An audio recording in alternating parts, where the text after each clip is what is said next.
Hello YouTube, Ruman Karim here with a movie review. As you know, I am sporting a new look, and for those of you who say this is a cliche move, I don't care, the world is cliche, move on! Anyway, I would like to start this review off with a question. Have you ever been in a situation where, I don't know, you're on your own? Or maybe your mom had to go downstairs for like, I don't know, 5 minutes and you were left alone.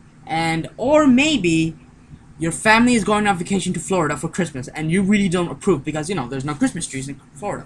Anyway, your parents give the worst wake-up call ever and you wake up late. So you all rush to the airport. And then while you go to the airport, you realize you need batteries for your recorder. And now the batteries are in your father's bag, so you ask your dad. But your dad says, you know what, I think it'd be better if you wait on the plane. But as an ignorant child you don't listen to him, and you start putting the batteries in your recorder, and it takes you at least 5 hours. Meanwhile, your family's running, your dad's running, and then another man who has the similar coat to your dad also runs because he's late. So, there's the confusion begin. You're putting in the battery, and once you look up, you see a coat running that you think is your dad, but really it's the other guy with the coat. And now you follow the other guy to the coat. And let's say your gate number is 817, and you follow the dude with the other coat into 815. Now, the situation is, your family's in Florida, and you end up somewhere, I don't know, in New York City. Don't you hate that?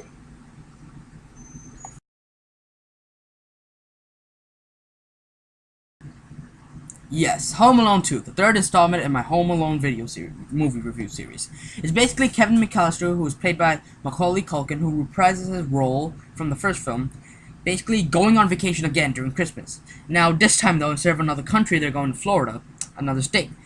And, basically Kevin doesn't want to go because, well, there are no Christmas trees in Florida. Even though he's the only one who really cares about the Christmas trees, his family's like, oh, don't worry, we'll find a fake one or something. Basically what happens is that they wake up late again, and on their way to the airport, Kevin this time with them, Kevin and the family get separated, and Kevin ends up in New York while his family goes to Florida. Now, how, you ask? Well, apparently Kevin thought this other dude was his dad because he had the same jacket, and he followed him onto another plane. So, basically, Kevin's in New York, and his family's in Florida, and Kevin is a little bit mature in this one, where he actually realizes that his family is in another state, instead of, you know, thinking that he actually made them disappear. And along with him is his father's bag, which contains his credit cards, money, all his personal stuff. So he's basically kind of just loaded with money, and he's in another city. Now, instead of calling or trying to communicate to his family, he decides to roam New York City. Yes, he decides to roam a city where he has never been to. And he just gets in a taxi and just goes. And eventually he checks himself into the Plaza Hotel with his dad's credit card. Now, on the other hand, and then on another storyline, we have Mark and Harry from the first film, The Thieves. They escaped from jail. Now, it really doesn't clearly say how they did it. Like, it doesn't say that if they escaped from Chicago and then stowed away to New York, or if they were transferred to New York and then escaped then. But, really, the film doesn't really give, like, a certain intake on that. So, I don't know. So, meanwhile, while they're planning, they eventually come across Kevin. And, they take him, but, you know, he escapes. And on the other hand, the Plaza Hotel also realizes that Kevin's credit card is stolen because, you know, Kevin's missing. And they eventually try to catch him. But Kevin escapes from them, but falls into Mark and Harry. Basically, while they're walking, Mark and Harry stupidly just reveal the plan, and Kevin records everything. And eventually, Kevin escapes again, and this time he's successful. And then he meets this crazy, you know, lady in Central Park who feeds birds and stuff. I don't know. I don't know. And he befriends her, and they talk about how, you know, how to be with family and stuff, blah, blah, blah, blah, blah. And then eventually, Kevin realizes what he has to do. He has to defend...